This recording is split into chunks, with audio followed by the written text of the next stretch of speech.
Ahoy there and welcome back to my channel. We're here for the final episode of this classic adventure genre series that it was meant to last during the whole month of April. I was meaning initially to talk about 4 movies this month, but life got in the way and it's only 3 episodes that I've been able to shoot and edit and post. But since the beginning, I had planned to end this series by talking about one of the quintessential, we might even go as far as to say the greatest pirate movie ever made, and we'll talk about it extensively today. I'm talking, obviously, I was forgetting to say it, about Captain Blood, released in 1935 and directed by Michael Curtiz.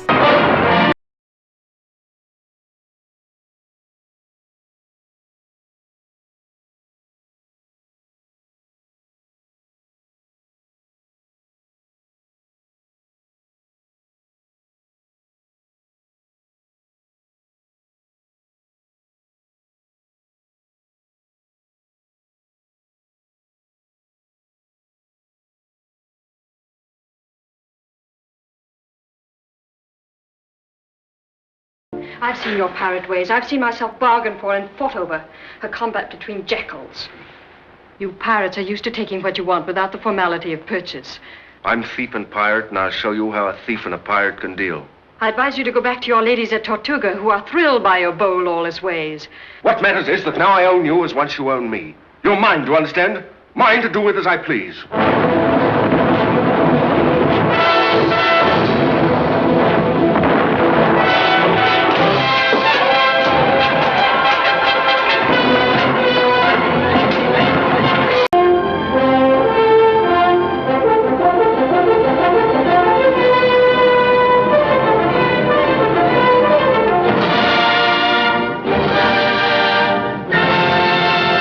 Are you excited already? Because I am. I obviously got carried away and almost forgot to say the title of the movie that I was going to talk about today, but as I was saying, Captain Blood is one of the most iconic movies of the 30s, one of the most iconic movies of the adventure genre, and also one of the most representative movies of Warner Brothers, of the movies that Michael Curtiz directed, and also of the movies that Errol Flynn and Olivia de Havilland made together. So there's a lot of ground to cover with this movie. I already mentioned it and talked about it in a video dedicated to ranking the movies again that Errol and Olivia starred in together. This was one of my grandmother's ultimate favorite movies, really. And if you're wondering why I mentioned my grandmother, you should go back to the first episode of the series, because this adventure genre series is dedicated to her. So for the sake of focusing solely on the movie, we'll just go straight ahead and start by talking about and unraveling some facts that probably many of you know, but that is something that I absolutely have to comment on. And that's the fact that this movie launched the careers of 3 professionals involved in it who up to that point were absolutely strangers for audiences of the time. I'm talking first and foremost about Errol Flynn and Olivia de Havilland again, but also about the composer Erich Wolfgang Korngold. The lives of these 3 magnificent artists changed forever after the release of Captain Blood. Most prominently, it changed completely overnight the life of Errol Flynn, as again probably many of you know, this was his first starring role in Hollywood. He was, up to that point, an unknown upcoming young actor born in Tasmania. He had quite an exciting and amazing life up to that point, seeking adventures that I think far surpass the tales that Raphael Sabatini, who wrote Captain Blood and other adventure novels that were adapted for the big screen, such as Scaramouche or The Sea Hawk or The Black Swan, I think could have ever imagined. But after appearing in a quite, I should say, amateur production, Australian production of the Bounty mutiny called In the Wake of the Bounty, released in 1933, with Errol seeing good prospects with acting, he decided to go for it, and he traveled to England practically with no money, and he landed at the Northampton Repertory Company Theatre. He was there approximately for a year and a half, appearing in various roles, and after appearing in a couple of plays in the Stratford-on-Avon Festival, he was spotted by Irving Asher, who was the head of Warner Brothers in England, and they made him a proposition. They asked him to appear in an English production called Murder at Monte Carlo, and it was his first leading role in England. That movie was sent to Jack Warner, who offered him a 6-month contract and a ticket to Hollywood. After he arrived there, he remained for a while without any project or assignment. I think, as with many actors that they brought from different parts of the world to Hollywood, initially they didn't quite know what to do with him. He appeared also with a small part in a movie called The Case of the Curious Bride, which was a movie starring Warren Williams, and that was a Perry Mason movie actually. And in that movie he played again a very small part. But that movie was directed by Michael Curtiz, and that was his first introduction not only to the Warner Brothers system. This marked Errol's first appearance in a Hollywood movie, and also this was his first link or his first taste at working with Michael Curtiz. After that project, there was a rumor in the studio that they were on to produce Captain Blood, and the whole lot was buzzing. As also many of you know, his part as Dr. Peter Blood was first assigned to Robert Donat, who had appeared quite successfully in the movie The Count of Monte Cristo, also a period piece, an adventure novel adaptation. So he was the immediate most obvious choice for the studio, but it seems that he had a long-term disagreement with Warner Brothers, so he refused the part. And as they were on the lookout for other actors who would be good for a production like that, such as Leslie Howard or Ronald Colman, it turned out that they were all engaged to different projects. So the studio, Warner Brothers, ultimately decided to look for unknown actors, which back then, when movies were sold on the basis of the star that was in the movie, that was again a tremendous risk. Errol Flynn, who is not often credited for his acting abilities, I think he does a tremendous job here, how he carries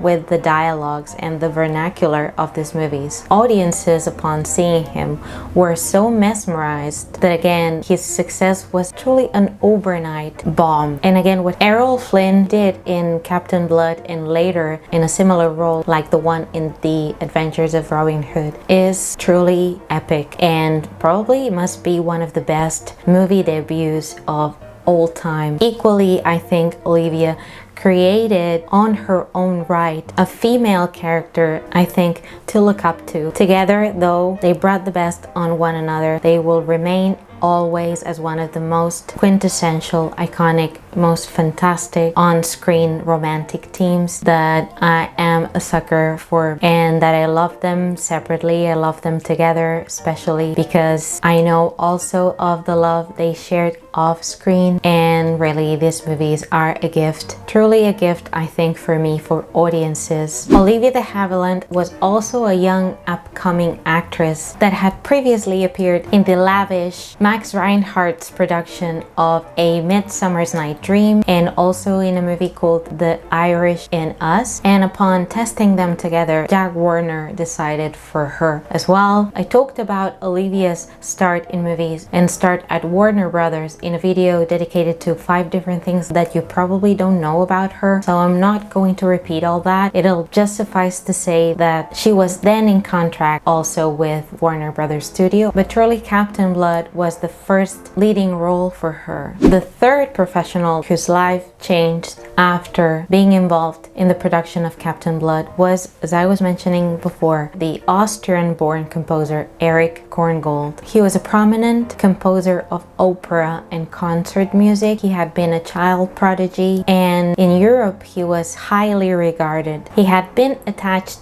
to theater, and through that he met Max Reinhardt, who in those days was also an acclaimed Austrian theater producer. He was called by Hollywood, and he put in place, as I mentioned before, the adaptation of Shakespeare's A Midsummer Night's Dream, and for that he asked his friend Korngold to assist him with the score of this movie, to arrange Felix Mendelssohn's music and conduct the score. As a result of this, the studio was so impressed by Korngold's mastery that they asked him if he was interested in scoring a movie like Captain Blood. But the catch was that he only had 3 weeks to produce it. He did it, he did a tremendous job, and the music got an Oscar nomination, and it was a milestone really in his career. And with the advent of the Nazi regime, as he said, especially after being also hired to score The Adventures of Robin Hood, this really saved his life because he was able to go to Hollywood and escape. And really what he created too for these movies, it's become an iconic music for the genre as well. As I have explained also in previous videos, the adventure genre got back by popular demand in the Great Depression era. There were mainly two factors that made this type of movies attractive for audiences and also very attractive and lucrative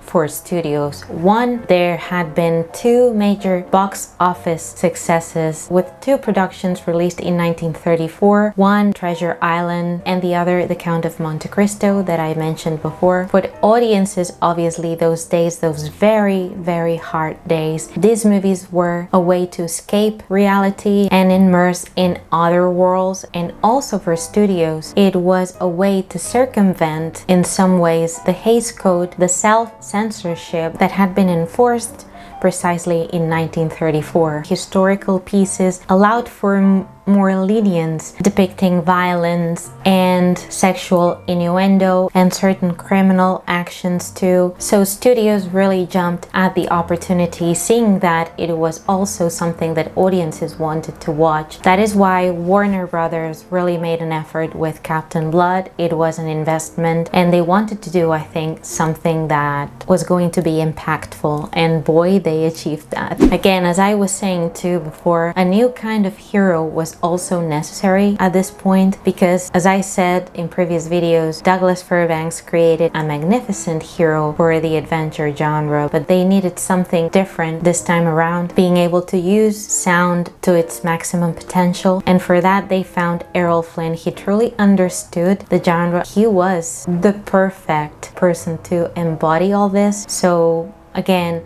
what he did, I know that I'm repeating myself, but what he did with these type of characters, the fact that it has become iconic, that whenever you think about adventure movies, you immediately think of him and Olivia, how much their personal contribution means in terms of the success these movies have had. Digging a little bit deeper in terms of how well crafted Captain Blood was, we have to talk as always about several departments. We have to mention the art direction of Anton Groth, who also designed the lavish sets for A Midsummer Night's Dream. This Polish-born art director and artist brought much of his influence from Europe modernism and also German expressionism to Hollywood, especially in Captain Blood. You can see that very clearly in one of the first scenes of the movie when Jeremy Pitt arrives at the house of Dr. Peter Blood. Anton Groth also worked in productions like The Seahawk,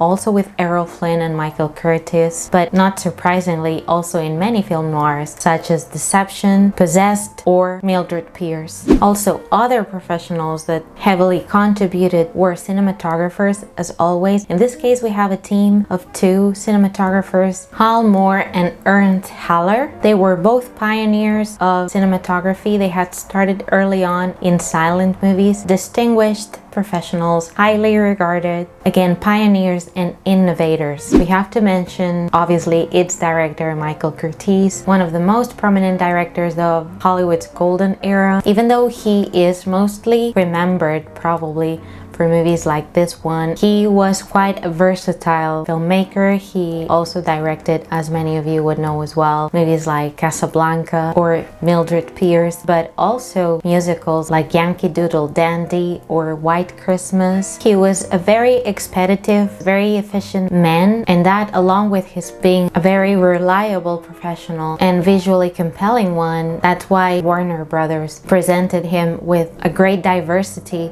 of projects for him to direct. He was again great with action sequences, which was a point of contention for Errol Flynn and Michael Curtiz, and they often clashed because of this. Although it is true also that Errol Flynn got the assistance from the studio because he was initially really nervous about this job. So his talent and again his mastery is something that we can't overlook. His use of shadows are always present in his movies, especially those released in the 30s and the 40s, I should say. Light effects, camera moves. He was, I think, a great storyteller, a great action-driven director. His contribution again to this movie is undeniable, and if there's something too that Captain Blood stands out for, aside from being the first fantastic epic pairing of Errol Flynn and Olivia de Havilland, it's also because of his supporting cast. As it happens with many movies at that time, the team of supporting actors is terrific, and we have here performers like Donald Meek, a personal favorite, Guy Geeby, Henry Stevenson, Rose Alexander, who sadly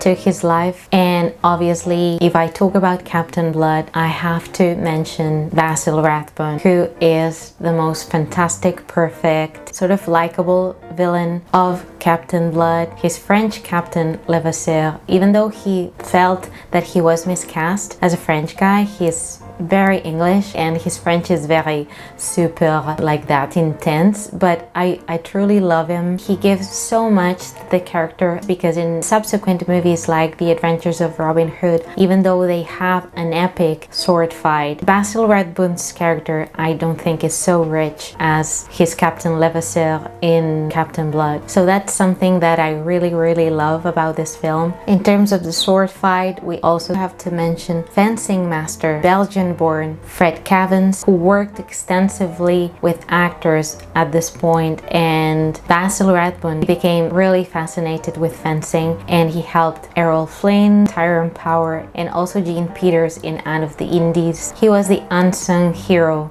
I think, of all this swashbucklers, sword fighting movies. Alright, so that was all for today's video. I hope that you enjoyed it. I hope that you love Captain Blood as much as I do. I have to admit that from all the Errol and Olivia pairings, The Adventures of Robin Hood remains as my favorite. That's something that I said again in that video where I ranked all their movies together, but truly Captain Blood again is a movie that my grandmother again loved and that I really admire for all the reasons that I've enumerated in this video. So I would love to know what are your thoughts about this film, and also do let me know what are your favorite classic adventure movies, because at some stage I would love to talk about more of them. So on that note, we end this adventure series for now, and as always, thank you so much for watching. Thank you so much for sharing the love for classic movies, for Captain Blood, and as always, stay safe, take care, and see you all in my next video.